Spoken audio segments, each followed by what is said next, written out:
Hello, welcome to the second presentation for the volunteer orientation for ESOL teachers at Community Impact. In this presentation, we'll be talking about curriculum and resources. If you're listening to this, you've signed on as a volunteer teacher, either as a lead teacher or co-teacher, or perhaps you're just watching to get more information before you sign up with us. In this presentation, we'll have three main components. We'll be talking about the teacher folder. After that, we'll take a look at our wiki or curriculum archives. And then finally, we'll be looking at jeepstudent.org. And this is what you're looking at right now. This is the ESOL Teacher Volunteer Orientation page on our website. Jeepstudent.org was created as a resource site for both students and teachers, and we're looking at this page, which is under Teacher Resources. I want to point out that on this page here, there's a general overview of the program here. And if you click here, it will bring you to a page that looks like this. And if you haven't already gone through this presentation, you should, and you can take your time, look at it leisurely. What we're going to be looking at right now is the information that's located in this bubble, curriculum and resources. I'll click on that. So we'll be talking about the textbooks, the Google folder, the wiki, and Jeep Student Freeway, which is another name for jeepstudent.org. Okay. So if you've signed up with this already and you've been assigned a class, you should have received, or you will soon receive, an email that will be titled something like Getting Started. And in this email you will find several links to the folders that you'll need in order to cover your class and communicate with your co-teachers and your teaching team. One thing I should point out that if you do not have a Gmail account, you may find it sometimes difficult to get access to these different links. If that's the case, you can contact our teacher coordinator at ciesolteachers@gmail.com. However, it may be just a good idea to create a Gmail account. It'll make things a lot easier. And most of these links that you see here are all located within the teacher folder, so I'm going to click on that.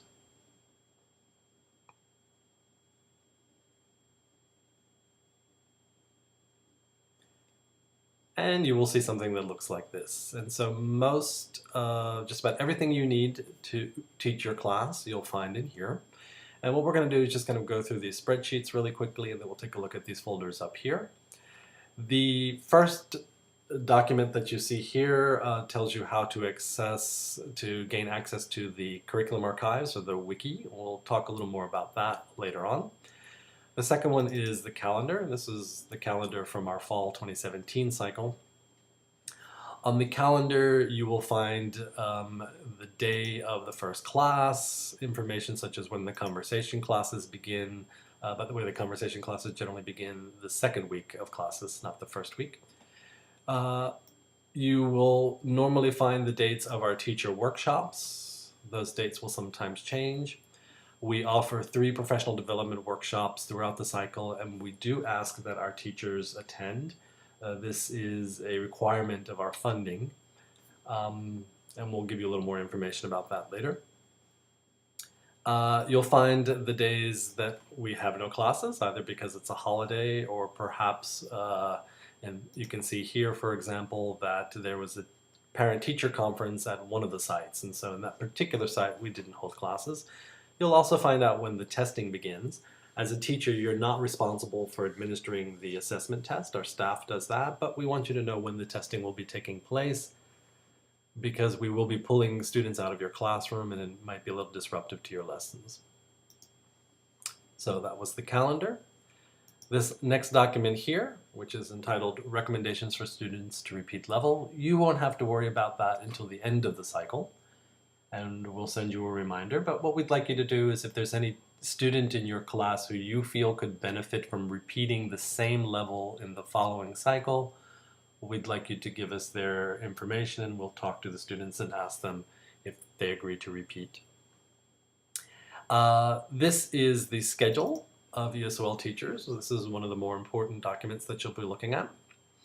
And on this, you will find the day that you're teaching, the level that you're teaching, the time, the site, if you have a co-teacher, and you can also see who are the other people in your teaching team, the people that are teaching the same class but on different days. So there's a lot of information here, so it can be sometimes a little difficult to find your information. So what you can always do is a control or command F, which will bring up this little box here. Type in your name, and it will highlight your name. And you can see my name is right here. So my name is Kent Katner. I'm teaching on Monday. The schedule that I'm teaching is 12 to 2. I'm teaching level 4. I have a co-teacher. Her name is Zita Zimmerman. And I can find my co-teacher's email address here. I can find the other members of my teaching team. So William Wise, Victoria, and Xavier will be teaching on the other days. And if I click on this second tab, I'll also find the email of all of my fellow volunteers, as well as the telephone number. So this is a good way to be able to contact other people that you may be working with. Okay, so very important document. I'm going to go back to the teacher folder, and the next sheet that we have here is called the substitute list. I'm going to click on that. So we understand that things will pop up at the last minute and you may not be able to teach a class. If you give us at least 48 hours advance notice, the teacher coordinator will try to find a sub for you. But one thing you have to understand that the teacher coordinators, just like the rest of our staff, are all Columbia University students. So they're working part-time. And so if we don't have advance notice, they may not even get the message for a couple of days. So if you cannot give advance notice, we do ask that you try to find a sub on your own. Whether you find your sub or the teacher coordinator finds a sub for you, we do ask that all of you let us know, that we do ask that all of you prepare a lesson plan for the sub. Okay, so if you cannot teach, you should still go ahead and prepare a lesson plan so that whoever comes in will know what to cover. So if you'll remember, I'm going to be teaching on Mondays from 12 to 2.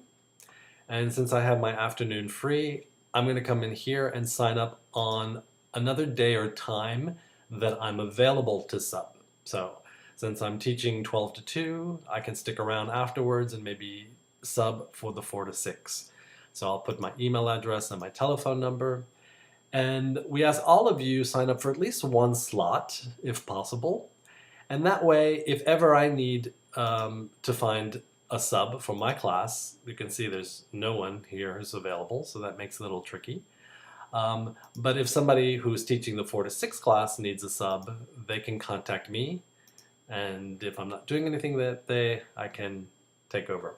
So one of the things we ask all of you to do is try to find 1 or 2 slots where you might be available to sub for another teacher.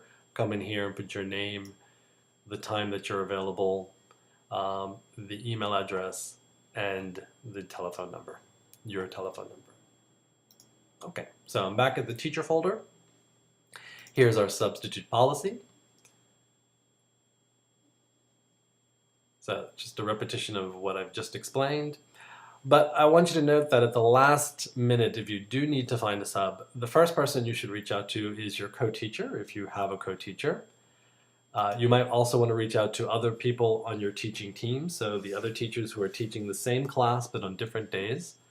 Since they know your students, it might be a little easier for them to take over. You can take a look at the ESOL substitute list, which is what we just seen. You also might think about co-teachers from other classes on the same day and time. So I teach Monday level 4. If I need a sub, I might reach out to the level 3 co-teacher. Since we try to put 2 teachers in every classroom, that person would be generally available on the same day and time since they teach on the same day and time, and they might be willing to take my class over for the day. And then as a last resort only, you can also call the program coordinators. Now the program coordinators are different from the teacher coordinators. The program coordinators, you can reach them at 212-854, that's a mistake, it should be 1492, sorry about that. So 212-854-1492. And they will ask a staff member that works on site to cover the class for you, okay? We try never to cancel classes. The reason for that is we have funding that requires us to offer a certain number of instructional hours, and so in order to make those instructional hours, we really cannot cancel classes. This last sheet here is the textbook checkout. So if you've been assigned a level to teach, you can go to our Earl Hall office that's on the Columbia University campus. The building is Earl Hall and the room is 105, and you just go in, tell them your name, tell them that you are an ESOL teacher and the level that you're teaching, and they will give you a teacher's book. So if you're teaching levels 1 through 5, there is no textbook for level 6, but if you're teaching levels 1 through 5, there is a teacher book that corresponds to the student book. And what you would do is once you've picked up that book, you'll just come to this page here, put your first name and last name, the date that you picked up the book, the level, and then just initial it. This is an honor system. The reason that we do this is simply to sort of keep track of where all the teacher books are. There are cycles sometimes when we begin the cycle and we realize we have no level 3 teacher books. So we can come here to find out which of the level 3 teachers did not return the teacher book, and we'll reach out to you. When you have returned the book, you'll come back to this sheet to just indicate the date that you've returned the book and then put your initials. Okay. All right, back to the teacher folder. And now we're going to take a look at the folders within the teacher folder up here. And the first and most important folder is the curricula and class summaries folder. So I'm going to click on that. And within this folder you find other folders that correspond to the different schedules that we offer our classes. So we have 12 to 2, 4 to 6, 6 to 8. CLOTH stands for the Community League of the Heights. It's one of our partner sites. We offer 2 classes at CLOTH. We offer level 1 from 10 to 12, and we offer level 2 from 12 to 2. The levels 3 through 6 from 12 to 2 would be located in this folder. We also have a folder for conversation classes. So if you recall, and go back to the teacher schedule, my name is Kent. I'm teaching level 4 from 12 to 2. So I come to the class curriculum and class summaries. I'm going to go to this folder, click on that, and here we have the curricula for each of the levels, and I'm teaching level 4. So I'm going to click on that, and you'll see a document that looks more or less like this. Still loading. Give it a chance to load. All right. So on this document, you'll find the location of the class. You'll see the dates that you're teaching, the teacher for that particular date. So I teach on Mondays. The material that you need to cover on that day. Okay. These cells here, you will complete at the end of the class. So what you're going to do is indicate whether you've covered all of the material. And more importantly, what you want to do is indicate which material you didn't cover, because what we want is for the following teacher to come in and say, oh, so this person didn't quite get through the lesson. Maybe I need to go back and review a few things before I begin my lesson. You can indicate perhaps certain structures, vocabulary, target language that the students struggled with a little bit, and maybe that you think the following teacher should practice a little more. You can indicate any supplemental materials that you used, or perhaps you assigned exercises in the workbook. And then any comments that you'd like to make that you think that would be helpful for your co-teachers, well, your fellow teachers on the teaching team to know before they start teaching their lessons. Okay. So if I scroll down a little bit here, I can see that these are the other members of the teaching team, William, Victoria, and Xavier. And if I want to know, for example, what I'll be teaching on Monday, October 16th, I come here and I see that I have to cover Unit 2, Lessons 1, 2, 3, and 4. Before I teach my lesson, I'm going to go back and find out what Javier did on Thursday, October 12th. just to see if there's anything that maybe I have to go back and review before I plan my lesson. And then at the end of the class, I'm going to come here and enter information that would be of use for William, who teaches the next day. All right, so let's go back. This was in the curricula folder for 12 to 2 in the folder that's labeled curricula and class summaries. Okay, so we're back here at the teacher folder. The next folder you have here is the future CDs. So for levels 1 through 5, we have the future series textbook, and there are listening exercises. We can always give you a CD and a CD player if you're more comfortable with that. But we want you to note that all of the CDs, a copy of the CDs, are located in this teacher folder, so you can actually play the listening exercises directly from your computer, from your laptop. The next one is called Professional Development Workshops. Again, we offer 3 professional development workshops per cycle. We ask all of the teachers attend, but if you're not able to attend 1 or 2 of them, you can always come here afterwards to find the presentation, not only for that particular workshop, but for past workshops as well. The next folder you have here is called Special Lessons. So outside of the textbook, there are a couple of lessons that we ask our teachers to cover. The first one is a career plan, and this is an unwieldy form that we're required by our funders to use, and we have to get it from all of our students. And so it was sort of, a very kind of awkward activity that we had to go into every class and make the students fill out this form that was really difficult to understand. So to make it easier for the students to complete and then B, more relevant for the students, what we've done is we've created a lesson plan surrounding the form where the students are going to examine their short-term and long-term goals. It's a 2-day lesson for levels 1, 2, and 3, and a 1-day lesson for levels 4, 5, and 6. And so it just makes it a little more interesting for the students. But as I said, at the very end, once they've filled out this career plan, you'll submit this to the on-site staff, and we need a copy for every student, and it goes into their student folders.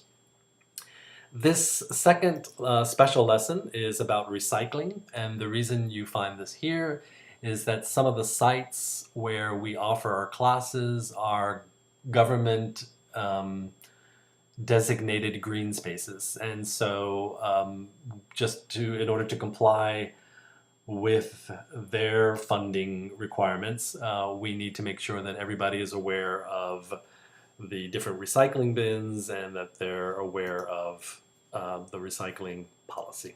Okay. All right, back to the teacher folder. The last folder you find here are the workbooks and MCAs. So again, this is for levels 1 through 5. You actually have a copy of the workbook and of something called the Communicative Activities Book, Multi-Level Communicative Activities Book. It's a mouthful. The workbook is here. If you want to assign homework in the workbook, that's perfectly fine. But remember, you may not be teaching every day. And so it can be a little awkward if you assign homework. If you have a good relationship with your teaching team and you know that the teacher who follows you would be willing to go over that homework, that's perfectly fine. Otherwise, you'll have to wait another week before you give feedback. So what I generally recommend to teachers is that you can point the students to the workbook exercises as sort of further practice at home. However, the multi-level communicative activities book, MCAs, I think are very interesting. I earlier mentioned that I was teaching level 4, so I'm going to click on level 4. And what you find here are worksheets, activities, games that correspond to certain select levels. Very easy to print out or ask the teacher coordinator to make a copy for you. And it corresponds specifically to the target language for, as I said, select lessons in the book, and very good activities to get your students talking, working in pairs, or working in small groups. So I'd highly recommend that you take a look at these. We have them for each of the levels, and they're located in the workbooks and MCAs folder in the teacher folder. Okay? All right, so that sort of takes you through all of the teacher folder. And so next I want to talk about where we can find some supplementary materials. So I'm going to go back to the schedule where I see that I'm teaching level 4, 12 to 2. So I go to the curriculum and I want to find out what it is I need to teach on Monday, October 16th. So I'm going to be teaching level 2, lessons 1, 2, 3, and 4. The textbooks have strengths and weaknesses like any textbook. So we do recommend that you create supplementary or find supplementary materials to make your lessons as relevant as possible to the students' lives. And as you get to know your students, you'll find out more about what their reasons for learning English and what they actually need. So to help you, what we've done is we've created an archive, also called a wiki, where past teachers who have created materials or who have found materials have offered them to us, and we've put them all together. And to find this information, you can come to something called Wikispaces. So that's www.wikispaces.com. And you'll need to sign in. Now, to sign in, you'll need an account, and you're more than welcome to create an account, and we can help you with that if you want to.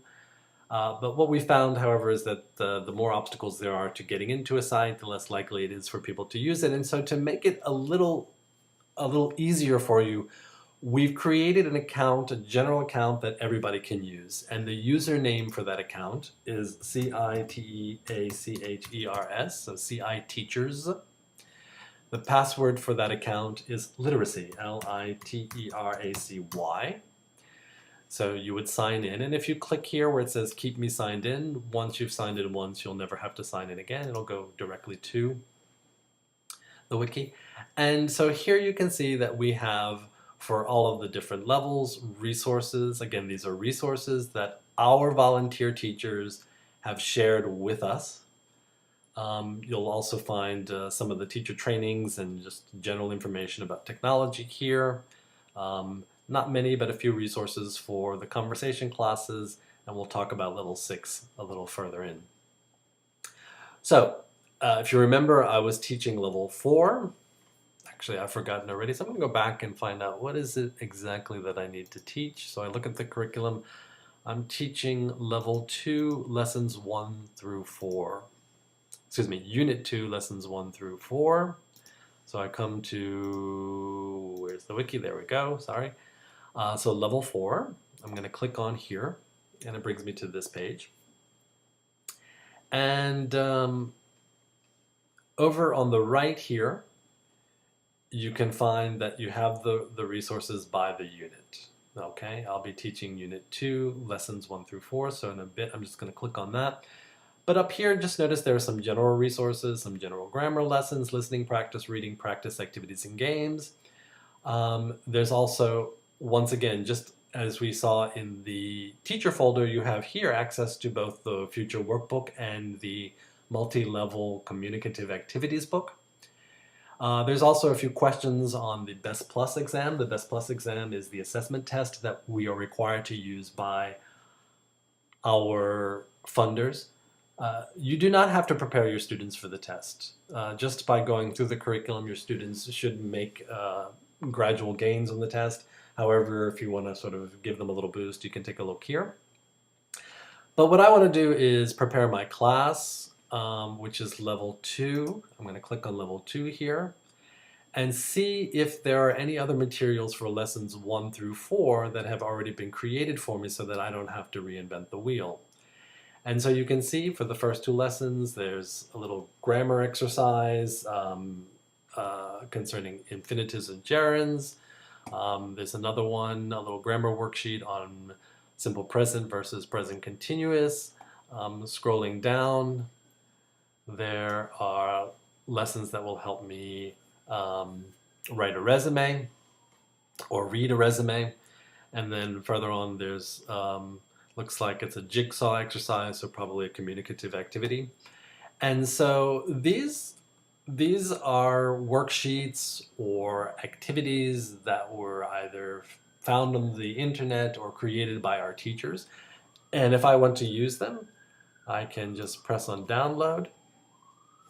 And sometimes it will take me to another site where I can see really quickly. All right, and I can print this out, or I can make changes to it or adapt it to my particular students. I'm gonna go back. Sometimes what will happen if you press on download, it will come down here. Okay. Oh, you can't see that, it's off screen. All right. Let me see if I can move this. Okay, I can't. All right, I'm not very tech savvy. Apologize for that. But what will happen is when you press download, it will actually appear at the bottom of the screen in a document form, and then you can open that and print it out and make changes if you like. So this is simply something to sort of give you, to help you out so that you're not having to go back around and create lots of materials. You can come here and find things that other teachers have already created. There are a lot of lessons that have no materials here, no supplementary materials. This is only as successful as you make it. So, you know, we really do hope that if you are creating materials or you're finding materials on the internet that you're using in your classes, we hope that you will share that information with us so that we can put this on this wiki, and the more materials we get, obviously the easier it is for everyone to use this. I want to go back for just a second. Let's see if this will take me back to the, yeah, oh, back one more. All right, so we're still in wiki spaces. And I just wanted to point out the level 6 resources. So level 6 is a little bit different from the other levels because we do not have a textbook. What we have instead is a theme-based curriculum. It's very loose. So it could be very interesting. It gives you a lot more autonomy in the classroom, so you can really sort of home in on what your students need. You can bring in a lot of different ideas and a lot of creative activities that you don't always have the freedom to do in the other levels. On the other hand, however, it does require you to do a little more planning. So over here for level 6, what you can see are the different themes that we have. So intro to writing, jobs, education, environment, current events, etc. And in the curriculum that you'll find in the curriculum and class summary, it's a bit difficult to read, I'll admit. We're trying to clean it up to make it a little more user-friendly, but what we have are a lot of suggestions. You're not required to go through all of the different sites or to use all the different links and activities. What we wanted to do is just give you a lot of resources that you could use if you wanted to use. And so that, because we do realize that it's a little difficult for you. So let's just say you are going to be teaching the jobs, and I think this is maybe the second or the third week. What you'll find here are a lot of links for completing forms and applications, resume writing, on summarizing, cover letters. So there's a lot of links to different materials and activities. Obviously, you're not going to cover all of this, and it's not intended for you to sort of go through one by one in order. What we wanted to do is just sort of put up here a lot of different resources that you might find helpful that will make planning your lesson just a little easier. So for level 6, it's extremely important that once you've finished your lesson that you go back and complete the class summary, so that the next teacher knows that they're not going to cover the same material that you've used in your class. All right? So that just about covers all of the information about our wiki. I'm going to click out of that now. I can close this. And we're back at our website, jeepstudent.org.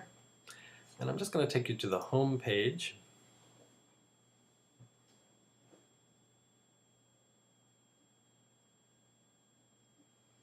All right.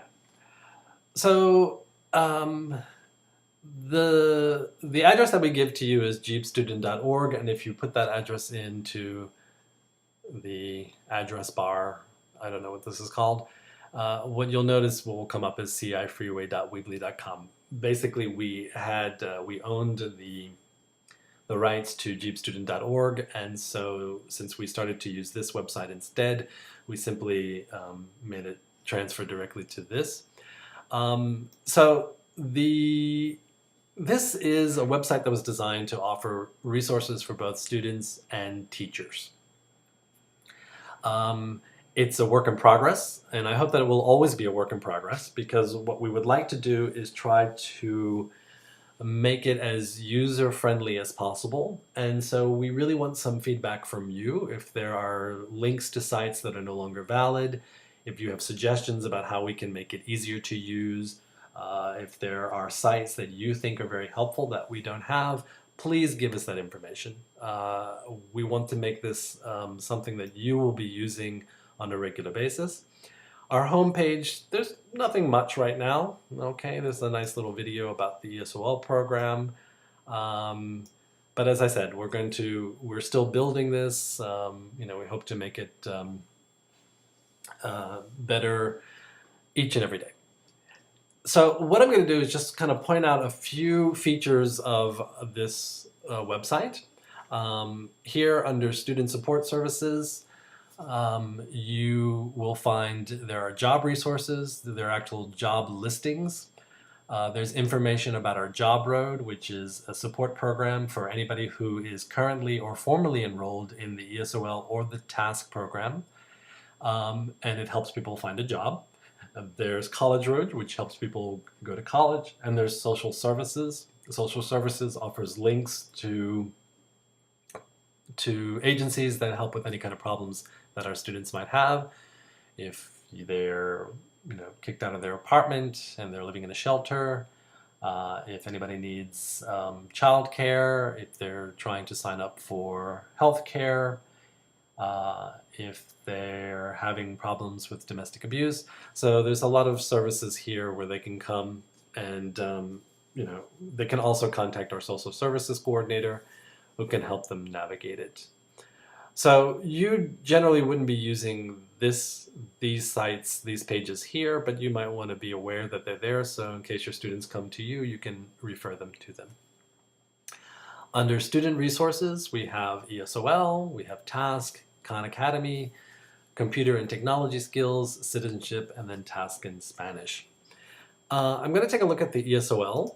So this is the page that most of your students would be using. And I'm going to scroll down a little bit.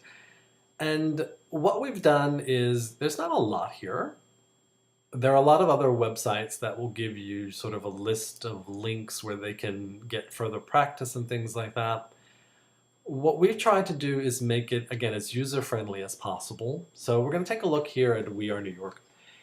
If someone were to click on this image here, it would bring them straight to the We Are New York website. If you're not familiar with We Are New York, you should become familiar.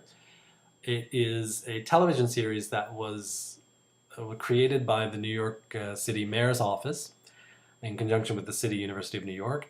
And it is designed for immigrants who are learning English. It's an excellent program. It uses a language that is easily understandable. And more importantly, it addresses issues that are of immediate relevance to our students' lives. So if a student were to click here, it would bring them to the website. However, if English is not your first language, or if you don't have a lot of computer skills, it can be very difficult to sort of navigate these sites. So what we've done is, if a student was interested in watching perhaps this video, Stop Domestic Violence, all they would need to do is click right here on the button, and it would take them directly to the video. And we'll take a little look at here. I need to...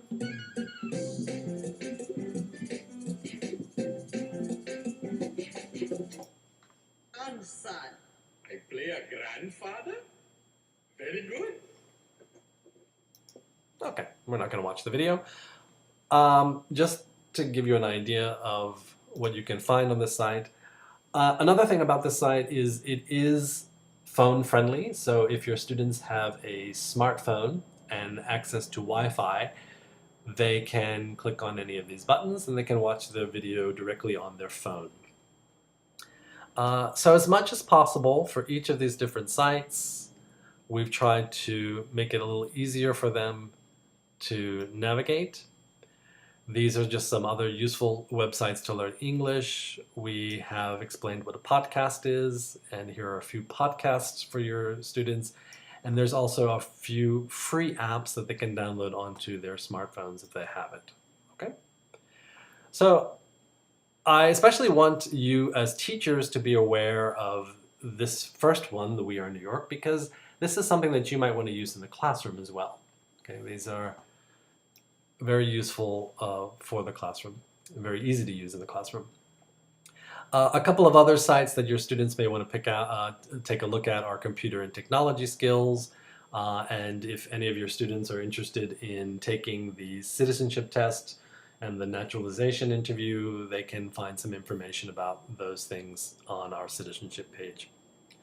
All right, but mostly you'll be coming here for teacher resources. And so what we're going to be taking a look at are the ESOL teacher resources, and after that we'll be taking a look at technology and digital literacy resources.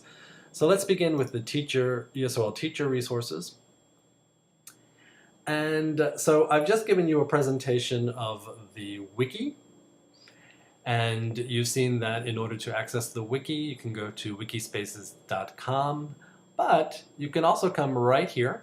And right here you have buttons that will take you straight to the wiki. So I was teaching level 4, so I would click on the ESOL level 4 button and it will take me straight here. So this is another way to gain access to the wiki. Since I've already signed in, it took me straight here, but if you're signing in for the first time from a computer that no one's ever signed into the wikis before, you will find what comes up is that sign-in sheet, which in which case you can enter, remember, username CI teachers, and then the password is literacy, LITERACY. Okay, so scrolling down, remember, if you do not have a Gmail account and you're not familiar with Google Drive, you may want to get a Gmail account. And so the very first thing I've done is put something about how to use Google Drive. Google Drive is an excellent, excellent tool. I really recommend that you become familiar with it. There's so many different things that you can do with it. And right here, if you click on that button here, you'll actually see a little tutorial for beginners. Scrolling down, the next thing you'll find are links to other resources. So these are divided by the theme, curricula and lesson planning, integrated skills, reading practice, speaking and writing prompts, activities and games, grammar, and other useful resources. So again, if you just click on the title, it will bring you to the website. I want to take a look at, let's take a look at one of them, Factile.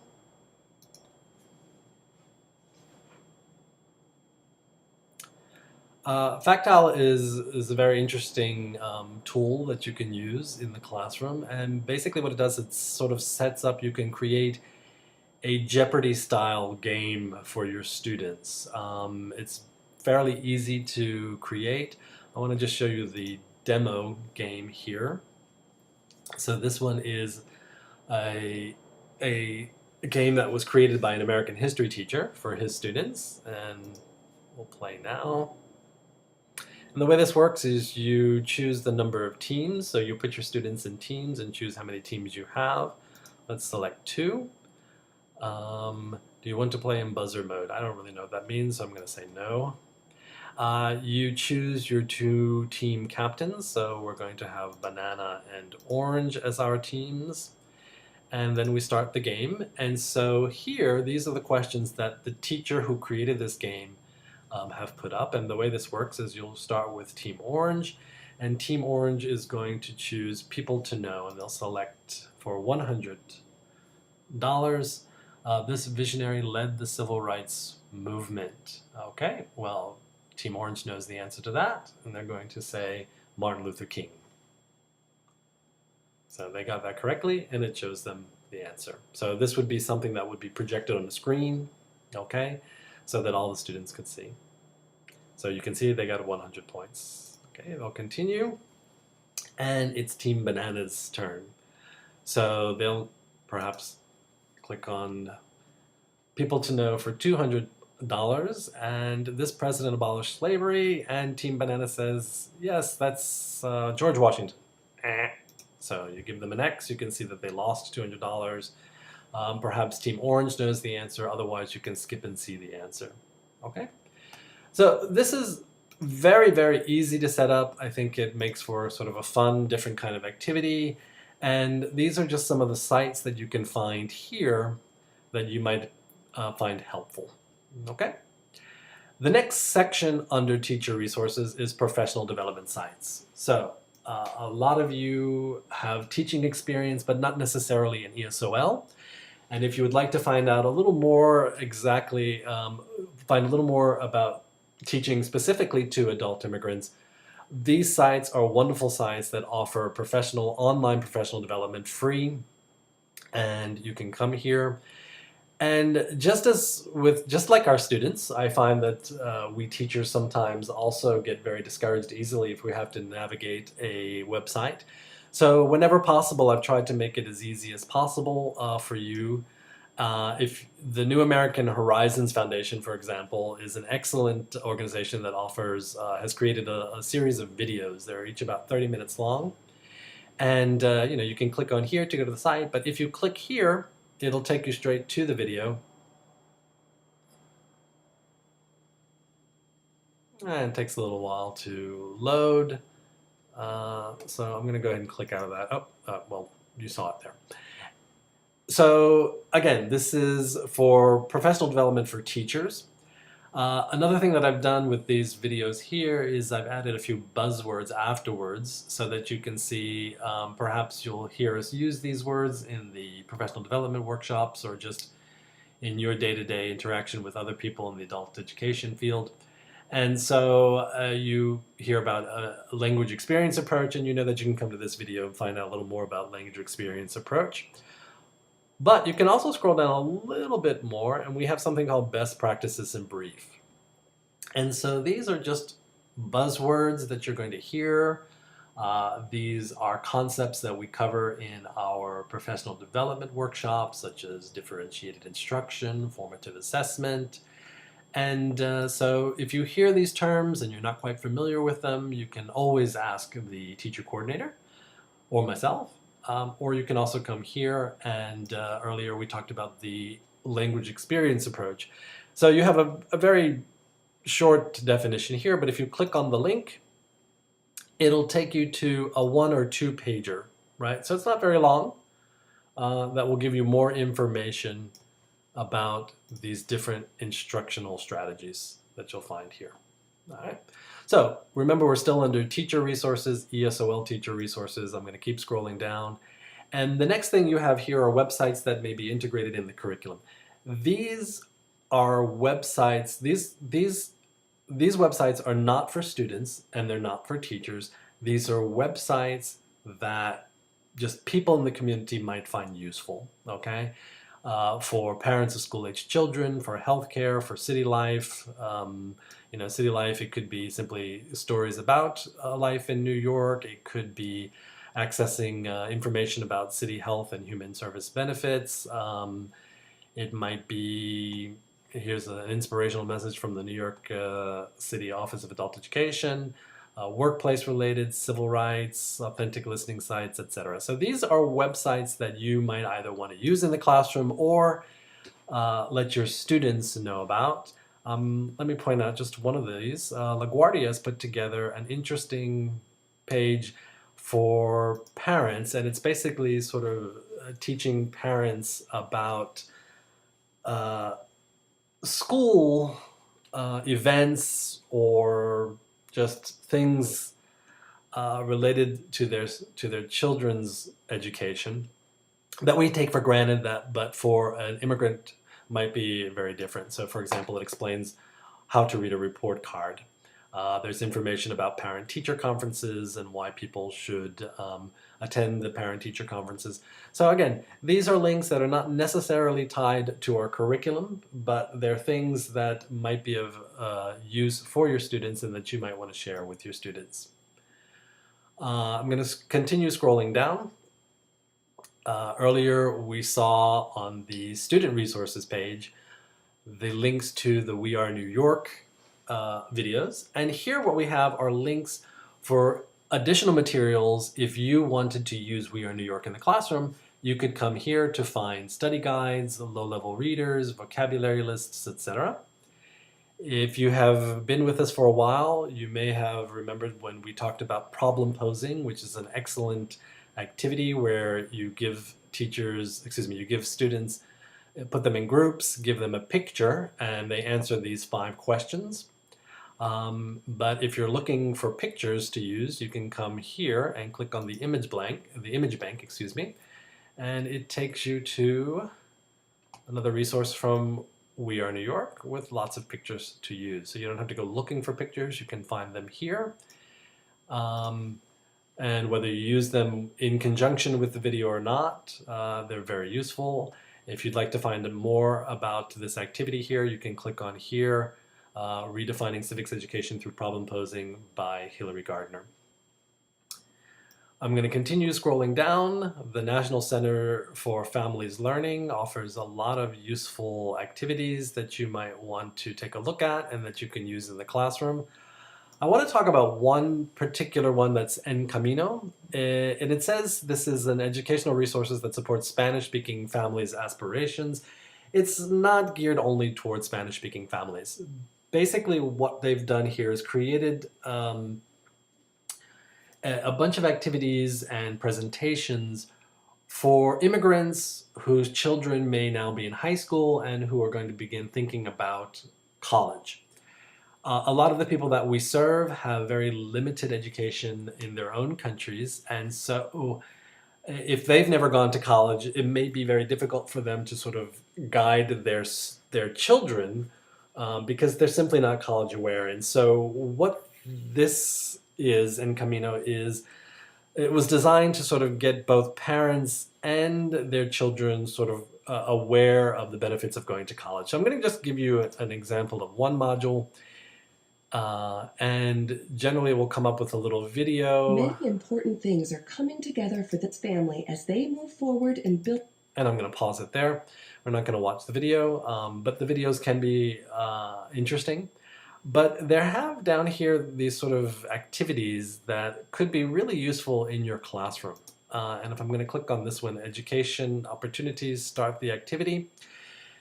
And what you'll find here are just sort of kind of giving people the idea of why it's interesting to invest in further education. So you might ask your students, and this could be for your students, not necessarily for their children. You know, what kind of work do you like to do? Well, I like to work with my hands. So if you have a high school diploma, you can work as a construction worker and you'll earn about $24,000 a year. If you do a little more education and get an associate's degree, you can see that you could be an architectural designer, and you can see how it's a bit of a different, right, in terms of annual salary. These are average annual salaries. Is it worth it actually investing the money, taking out a student loan and getting a bachelor's degree?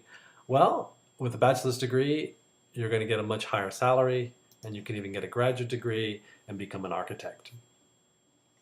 So that's one of the activities on En Camino.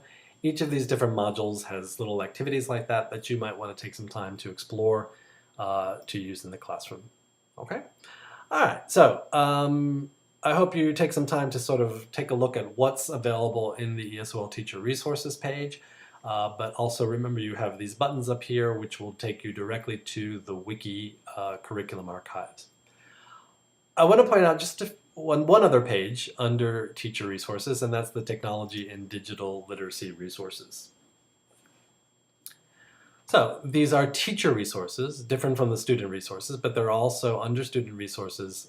There's a page called Computer and Technology Skills, and this is to help those students who perhaps do not have a lot of computer skills.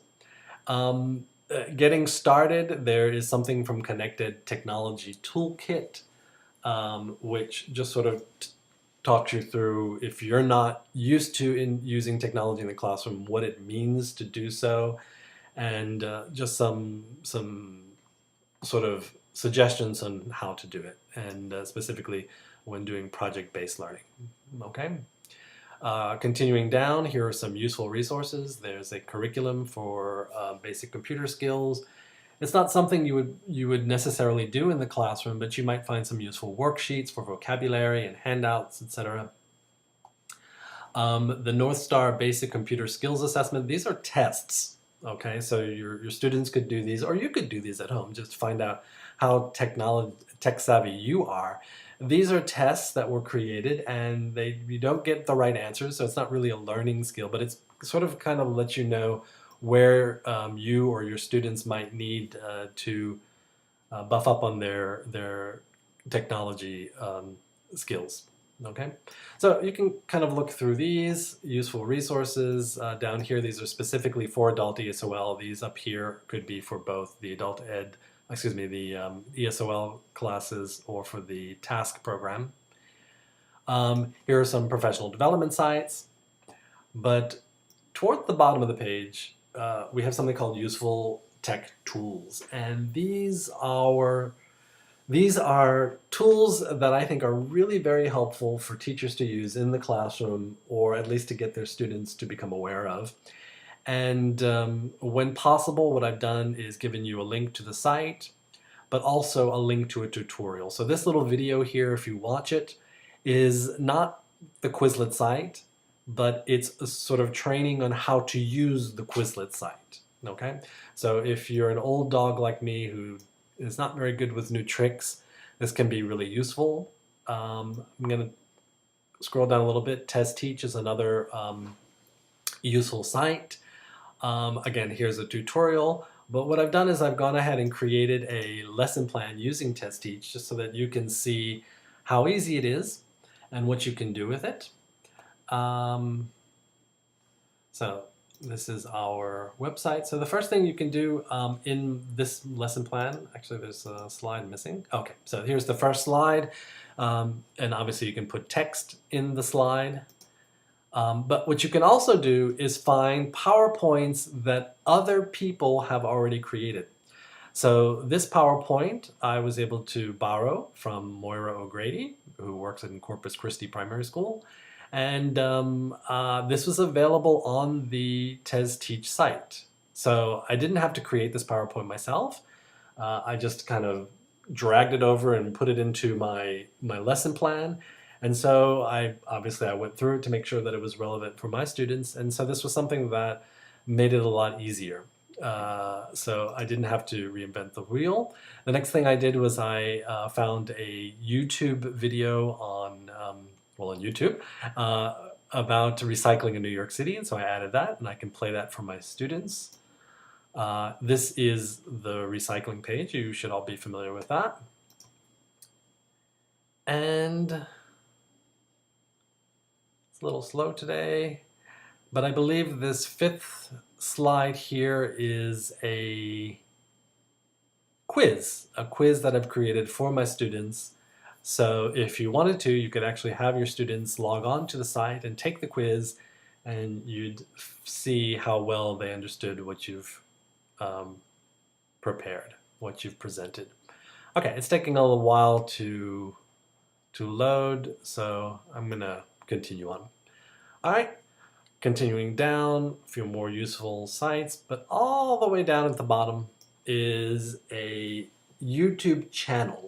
So this is called Technology for Teachers and Students. I highly recommend that you become familiar with it. Just about every week he adds another video tutorial, and I'm not sure of the name of the man who creates these, but he does an excellent job. He's very thorough, very clear, takes takes you through how to use these different tools step by step. Very, very easy to understand.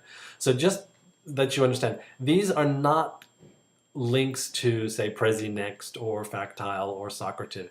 These are links to tutorials, to videos that explain how to use these different tools in the classroom, or how teachers can make the best use of these tools.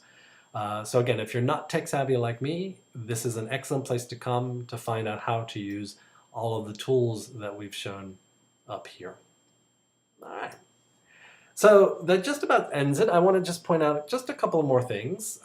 Here under More, there's information about the ESOL program. This is information for students. We always have an orientation guide that we try to put in there.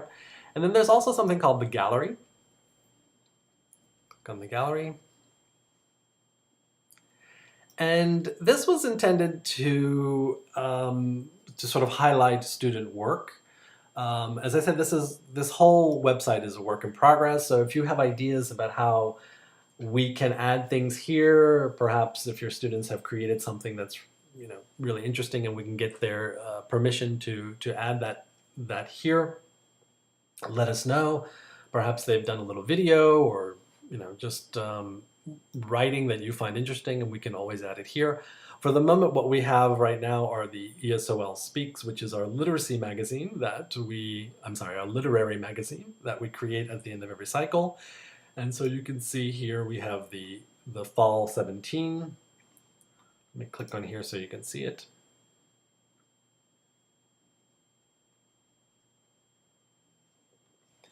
And if I make it a little smaller, it should be easier to see. So this is our literary magazine for Fall 2017. The title was Creating Bonds, Not Barriers. And if you scroll down, you'll see we have student writings, samples of student writings, pictures that they've taken and shared with us, original artwork, etc. So this is a magazine that we create at the end of each cycle. And we share that with both the teachers and the students at our graduation, but we also upload it here onto our website. All right. I think that about covers it. If you have any questions, remember you can come to the ESOL Teacher Volunteer Orientation page. This link here will take you to a presentation that you can look at your own leisure, but also you can reach out to your teacher coordinator. And the address for the teacher coordinators is CIESOL teachers, that's plural, teachers with an S, @gmail.com. Thank you very much, and I hope you have a great experience teaching with us. We're very grateful. We would not exist without you. And enjoy. Bye-bye.